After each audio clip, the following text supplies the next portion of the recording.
Hello, good morning. I hope you're doing good and well as you can be. Of course, I'm not expecting anyone to be over the moon, to be honest, after yesterday's really disappointing results. No PowerPoint, no kind of thing to go through today. It's more reaction, more thoughts, more therapy, if you like, from you guys in the chat box. We're going to be going through plenty of your comments and questions about Arteta and obviously the game and the decisions to drop certain players, to play certain players, and more. So please do, if you haven't done so already, drop a like on the video and subscribe to the channel if you haven't done so already. And we'll get straight into this. Let's just say morning to everybody in the chat box. Thanks for joining. Gooner, good morning to you. Tony, Matt G, Essex Bloke, Simon, Edward, good morning to you. Simon, Malawi, Gooner0411, Penny Ween, Kevin, Paul, Manu. Good morning, guys. Don Dada, Chris, Steve, Joe. Good morning, Perez, Paul. Good morning to everybody joining us today. Do drop a like on the video and subscribe.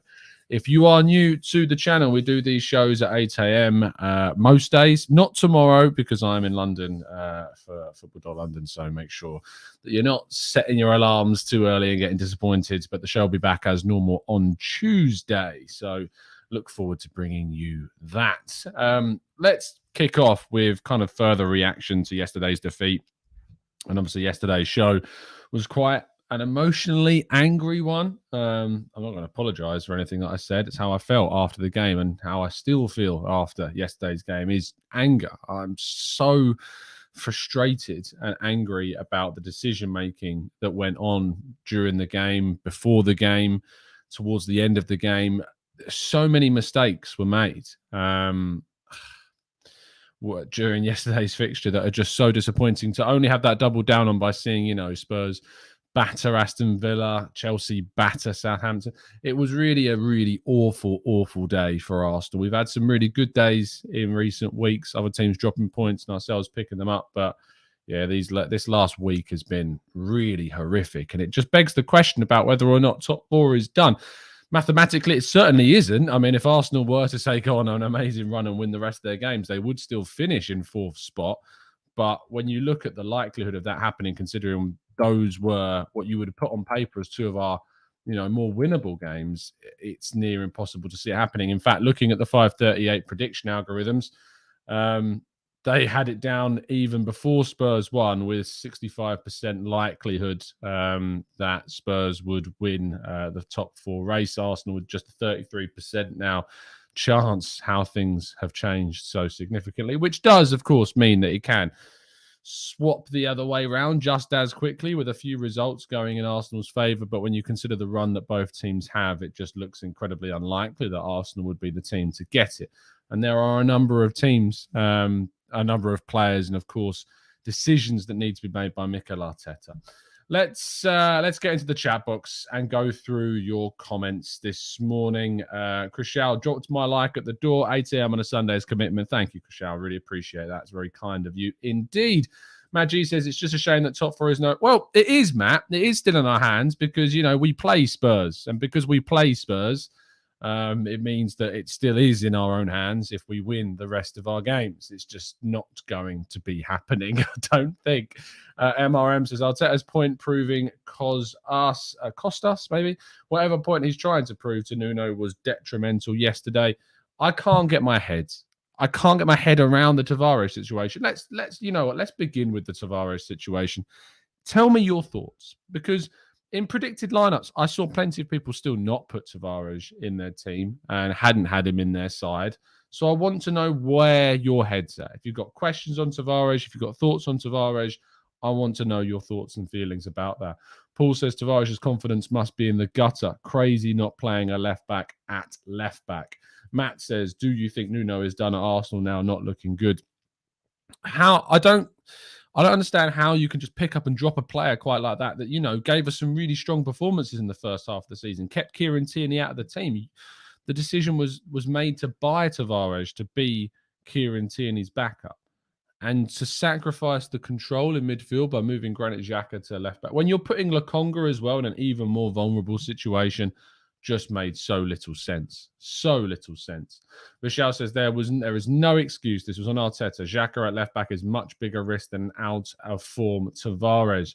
Zana says, morning, just watching the highlights. Can I be reactionary and ask, do we get Mwepu? I've said Mwepu last summer. Those some of them I said we should have been looking at trying to sign a Red Bull Salzburg hero in that team. Maya says, I would have put him in. That's how we bring him confidence.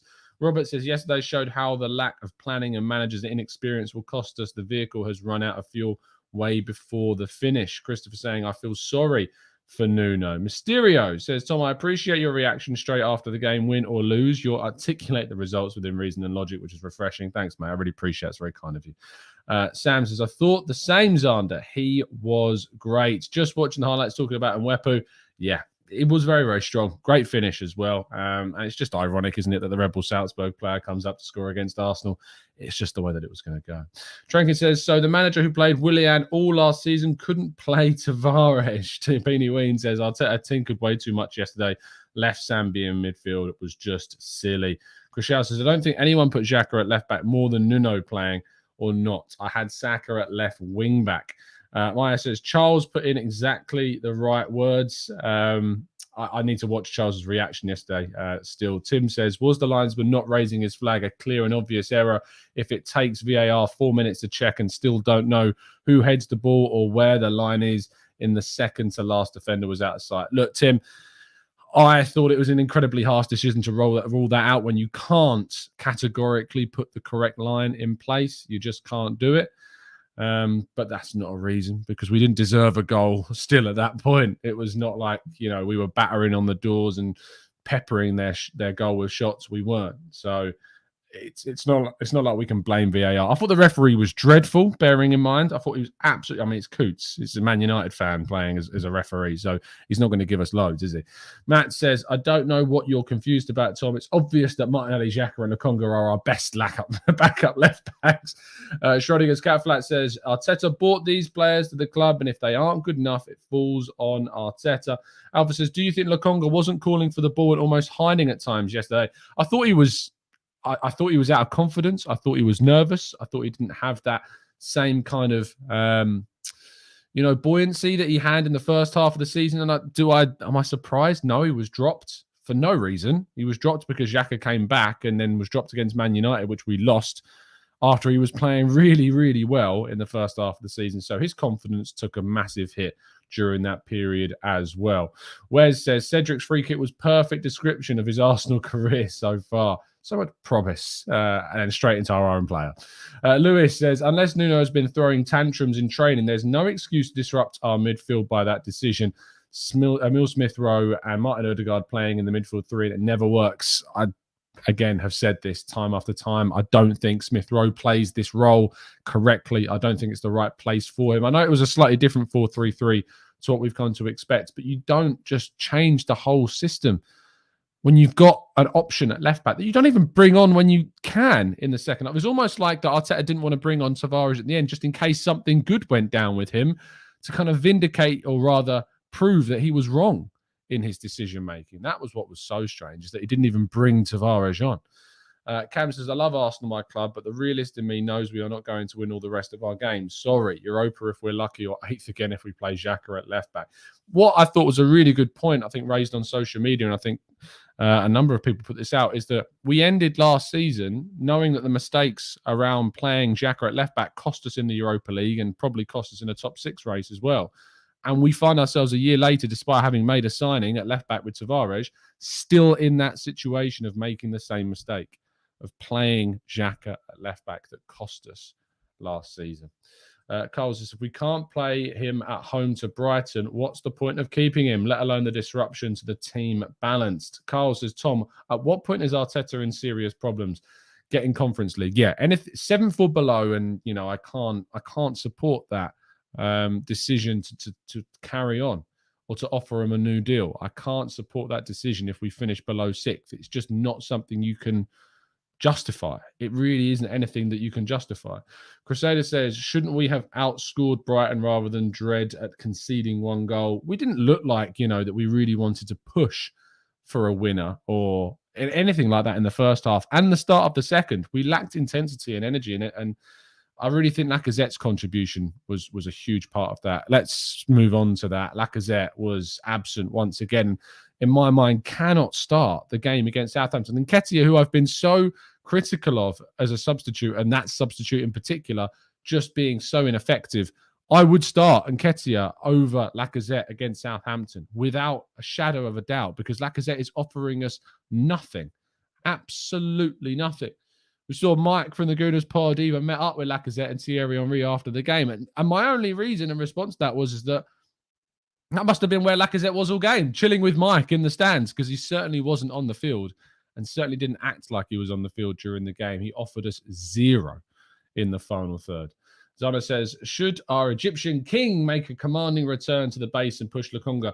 I tell you what, I would have no qualms playing El Neni and Xhaka together in midfield right now, because I think it would add a little bit more stability.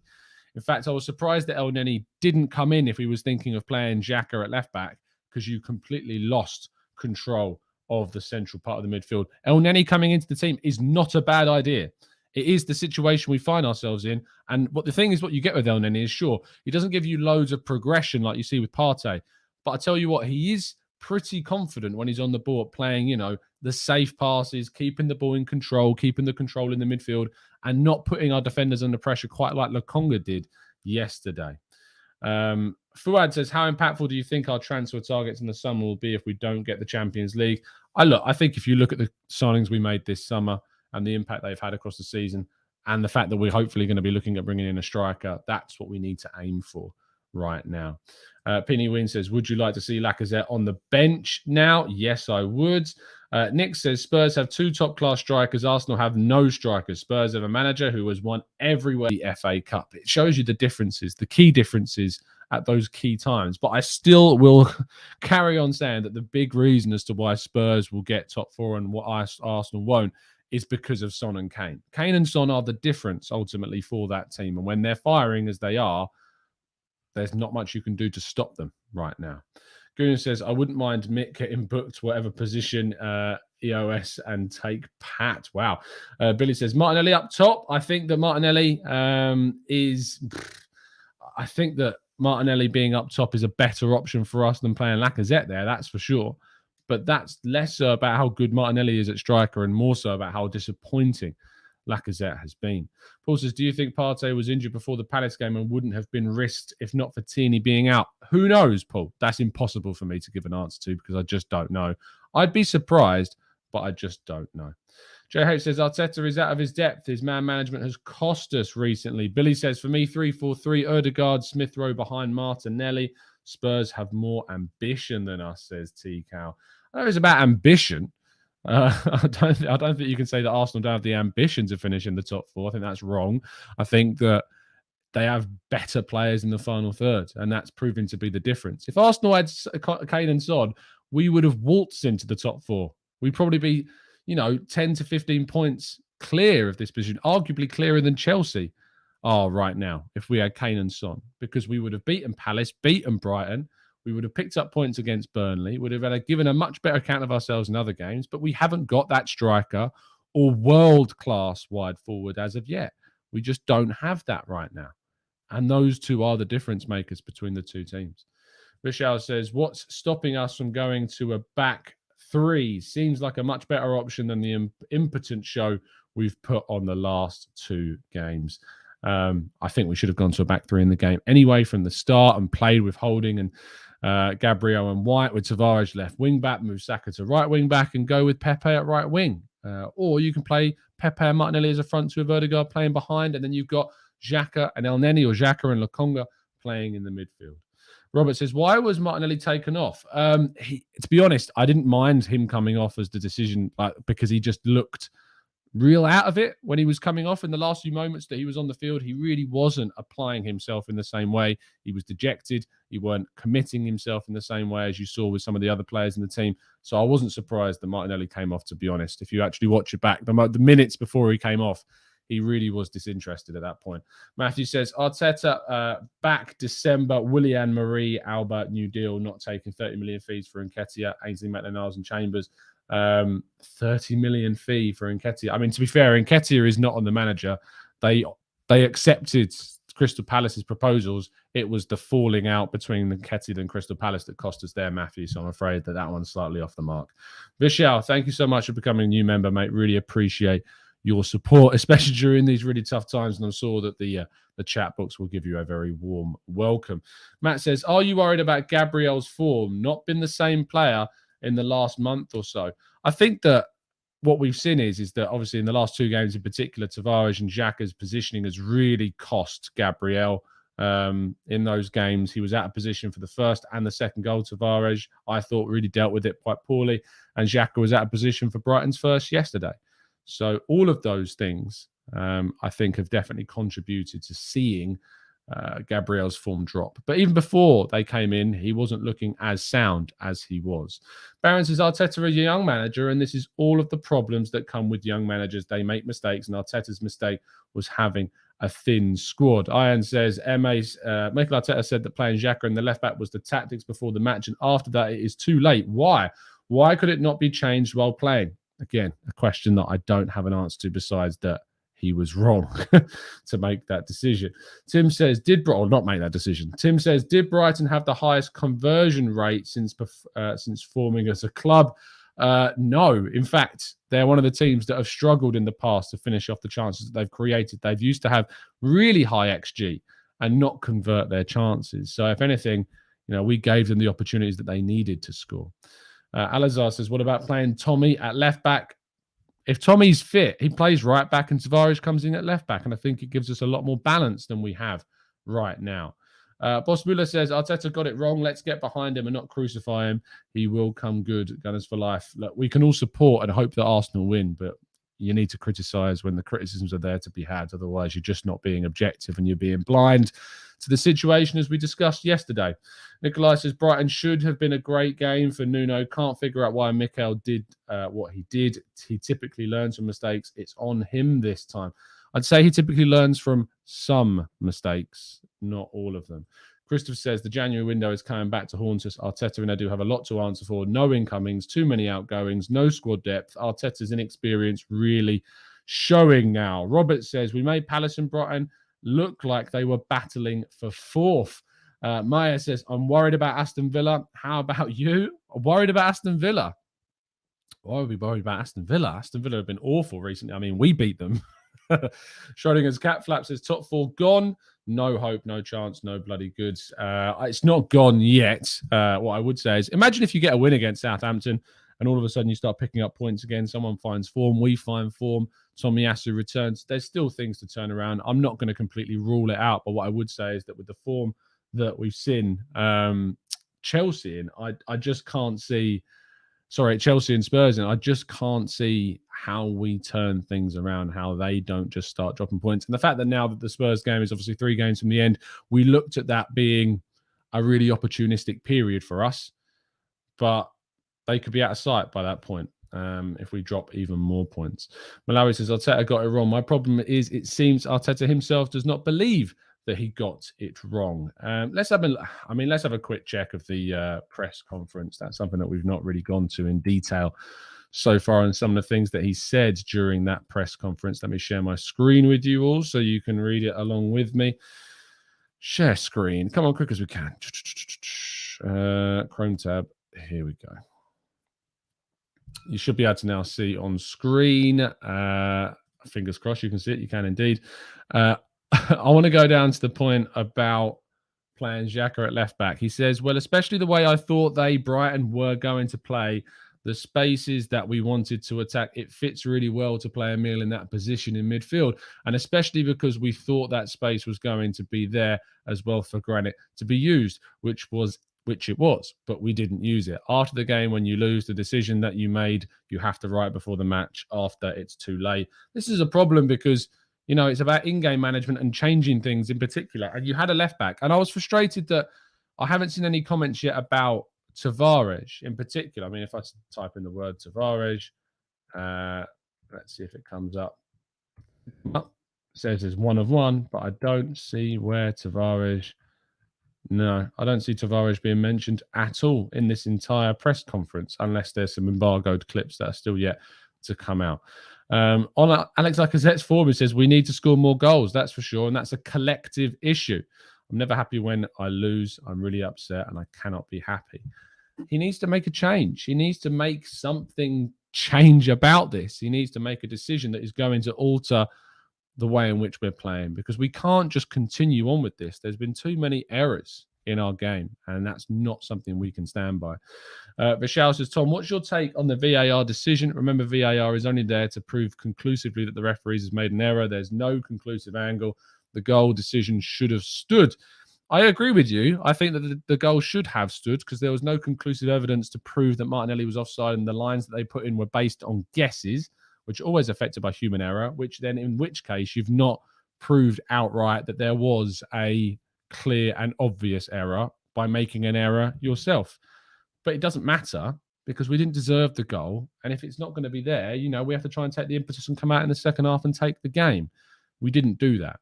But I agree with you that it definitely should. What's the poll for today's show? What's the poll for today's show?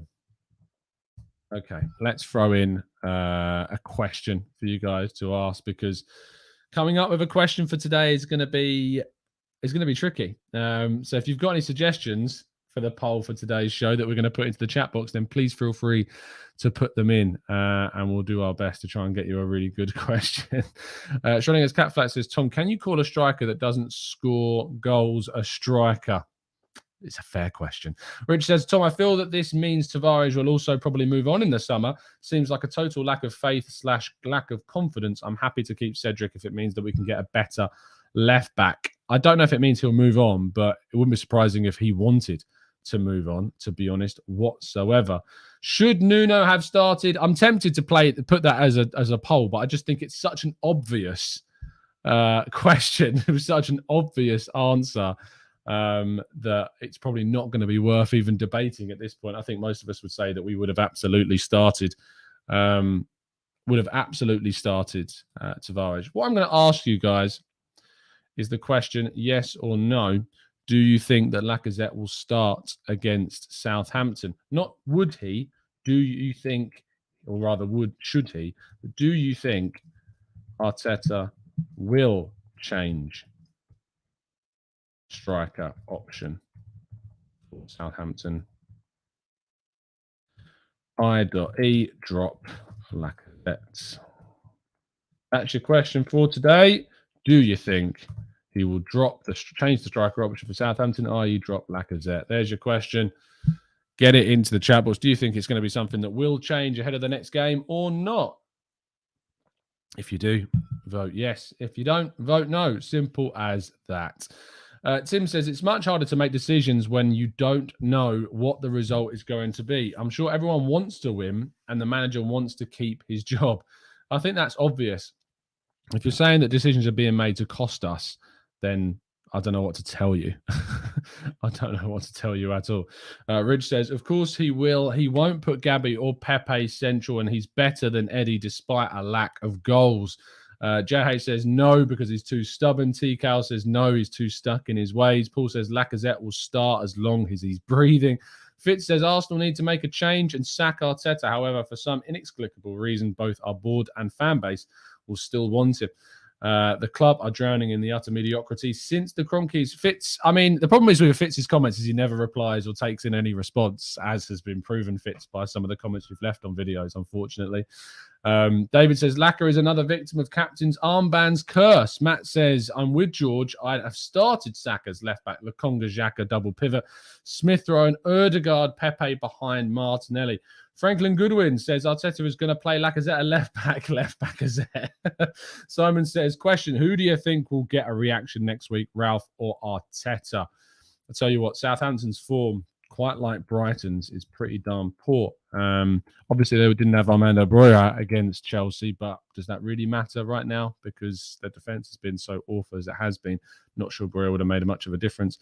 They drew against Leeds, lost against Chelsea 6-0, lost Man City 4-1 in the FA Cup quarter-finals, lost to Watford, lost to Newcastle, lost 4-0 to Villa, somehow beat West Ham in the FA Cup, beat Norwich, beat Everton, as you would expect, drew against Man United, beat somehow Tottenham as well. So their recent form, though, has been pretty dire. Who will get a response? You'd have to put your money down on Ralph Hasenhüttl at the moment.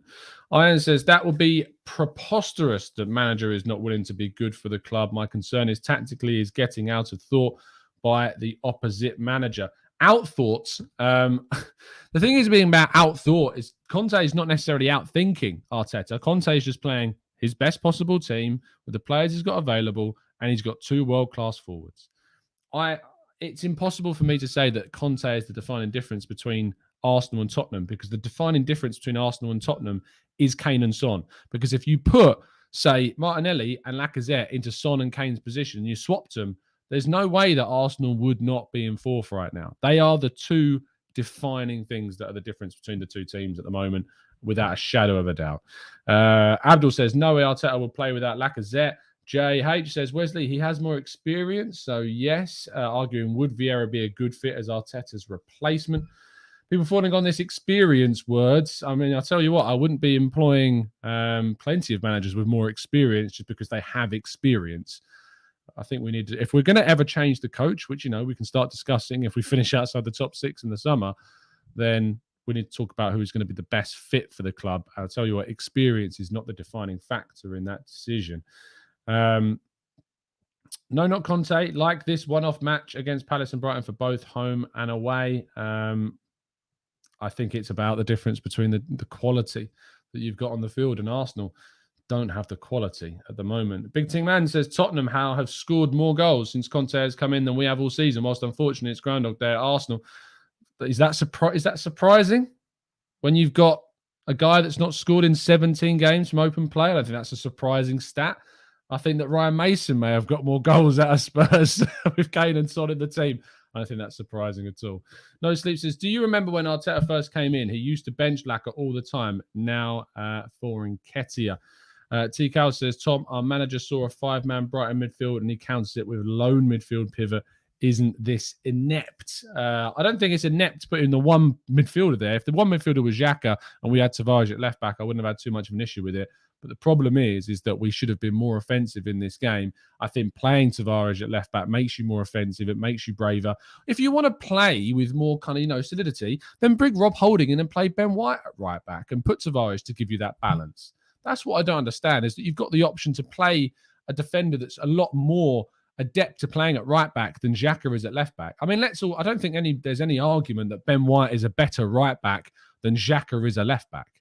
I don't think there's any real argument to that. And so therefore, if you want the stability on one side, then play Ben White there and put Tavares at left back to give you more solidity, or go to a back 3. Either of those 2 options for me work, and I don't see why that wasn't done. Simon says, do you think Arteta is a classic example of someone who copied from Pep, the homework, but doesn't understand what he's copied? Example in game decision making. Not necessarily, because we've made decisions in games during this season that have won us points or kept us from defeat. So it's not always about copying. I just think that he's trying to do things with certain players and put square pegs in round holes that don't fit and don't work. And that's naive. Really, really naive. Tarun, thank you for the donation, says, challenge now is to keep ahead of West Ham and United. We still have 5 tough away games and we don't look like scoring at all. Bummer. My Wiggers Electric says, top 4 ain't happening now. We have blown it big time. Malawi says, give Conte some credit before. Hey, I wasn't not giving him credit. Again, this is the binary problem with football and the way in which people view it. Me saying that I think that Kane and Son is the more defining factor instantly makes people go, oh, wow, Tom's criticising Conte. No, that's not what I'm saying at all. Let's get our heads screwed on a little bit tighter, please, because that's not what I'm saying. If you praise one thing, it is not you criticising the other. I don't know. I've said this a number of times, hence my frustration. It's the same thing about Mikel Arteta and the situation that we're in. If you praise one thing, it doesn't mean you're criticising the other. That's not how football works. If you're praising the fact that Kane and Son are the priority between the 2, it's not you saying that Conte is not deserving of credit. Conte has improved Spurs without a shadow of a doubt. But Kane and Son are the defining factor between Arsenal and Spurs at the moment. Benny says, this is what I've been saying all week. By Ben White at right back, Nuno Tavares at left back, bring in Rob at centre-back and double pivot with Xhaka and Lokonga. Iron says, could then Cedric play at left-back? I know he was good in one game and bad on the other. It's a risk, and you've spent money on Tavares. So why you wouldn't go with Tavares, I don't get it. Let's scroll down a little bit more. Christopher says, Brighton hadn't won in 2 months. Why do clubs in bad form always win against us? Because we don't inspire fear. We encourage teams with our own vulnerabilities. We encourage teams with our own idiocy sometimes, our own self-humiliation at times. Our own vulnerabilities get us. And so for that reason, other teams come to Arsenal knowing that they can get a result. And because we don't get a goal early enough in these games, or we don't put the pressure on and we don't apply ourselves in the right way, it's a frustration. And that's what was wrong with us. Fitz, again, I've never said that Arteta is a better manager than Conte. And again, this is the misconception that people have with words. Robert, Arteta is a YTS manager. He really has to get these managers mentally right immediately. Otherwise, we are looking at a car crash before the finishing line. Priyank says, Alex Runnison made some big mistakes and then not started again. I think the same is going to happen with Nuno. Our scouting is very, very poor. Is it very, very poor? I think that's not necessarily true. Again, Tavares, 2 games, Nottingham Forest and Crystal Palace were a frustration. But again, we are so quick to forget what he did in the first half of the season, which is more of a frustration and more of a criticism to Arteta of why he didn't start. Ben White's been great this season. Gabriel has been great since he came in as an improvement at centre-back. Those 2 centre-backs have improved us immensely. Tomiyasu, what a find he was. Ødegaard, again, you look at the season's decision to bring him in. To say that our scouting is very, very poor is wrong. Our issues are on decision-making. Decision-making is the issue. It's not to do with scouting. It's to do with the decision-making in the market. And the decision not to bring in any goals when we've moved on Aubameyang is a big mistake. The decision to not do anything in the January window to bring in a forward is a colossal error. And that's not to do with scouting. That's to do with decision-making. And there is a very clear difference between the two. Crusader says, I get the frustrations, but I don't think Tavares would have made any difference defensively. No, he wouldn't. But that wasn't our issue, really. Burnley hit us on in a couple of opportunities, Crusader. It would have affected us in those 2 moments, sure, and maybe they would have gotten behind. But we would have been so much better and more in control in the midfield if Xhaka was in the middle for the first half, without a shadow of a doubt. No Sleep says, didn't Gabriel play as a left-back in some of his career? Surely more of a fit than Xhaka. I'm not sure about that. JH says, I think our man management is poor, crushing players' confidence consistently. Yes, a Food and Travel says, our scouting isn't poor. Arteta's man management is what's actually poor. Matthew says, Tom, why are Arsenal so naive? We should have been in the ref's ear much more effectively than Brighton's team fouling would have meant 4 or 5 yellows in the first half. Again, I understand the premise. I just don't think that's the crucial difference. Albert says, doubt Kane and Son will still not qualify us. Arteta tend to struggle with personalities, man management. I mean, I don't look at Kane and Son as big personalities. They're just world-class players. So I'm not sure that would be necessarily a problem at all. They have, for me, have been the absolute difference between the two teams. Madupe says, and were at home. Why was he so negative about playing Xhaka at left back? Tim says, we expected the youngest, newly formed team in the league to be inconsistent. Everyone hurts after losses. The season isn't over, and overall we have made progress. Do we expect to be invincible? No, we don't, Tim. We don't expect to be invincible. What we do expect is after 2.5 seasons for these naive errors to be made. It's not about just young teams being consistent. We've played our most experienced player on the field out of position and then cost our midfield more by putting just a 22-year-old midfielder in there to hold it and anchor it themselves. That's on the coach. That's not to do with the inexperience and therefore inconsistencies with the team. That's to do with our own naivety. And those are 2 very different things. MRM says, never understood the dictator comments on Arteta, but now I might be slowly seeing the basis of these. Yusuf says, some Arsenal fans were asking Arteta not to bring Tavares into matches anymore. Now, after losing matches, you are all asking him back. Had you played him, would we have been a different side? And Yusuf, I think the answer is yes, that we would have done, because you put Xhaka in the midfield, you control it more, And if you looked at our preview show, I mean, I think 3 of the 4 of us had Tavares at left back. So we say you all as a quote, but Yusuf, I think you're a little bit skewed with where you're looking with your comment there. Another comment says, I think it has little to do with the decision making. Arteta has a dictator mentality. No matter how good you are, if you cross him, it's over. T-Cow says, I want this manager gone at the end of the season if we drop out of the top 6. End of. I don't think there's many people that disagree with you there, T-Cow. If we finish out the top 6, a change of coach is certainly a strong argument, without a shadow of a doubt. Mayo says, one good news, Man United lost. It's not really that good news considering our target when we've put ourselves into this position is top 4. Suludeen says, I have Son as FPL captain. Can I be happy despite Arsenal? Suludeen, if you've got any Spurs players in your fantasy team, I think that is embarrassing because I don't and I wouldn't. It's just the way I feel. It's my opinion. Anyway, we're going to wrap things up there. We've been going for just over half an hour. Thank you for tuning in. More reaction to come on football.london with some pieces I'll be putting out a little bit later on today. I'll be on Lee Judge's TV tonight at 9 o'clock and the Arsenal Lounge tomorrow evening as well for even more reaction.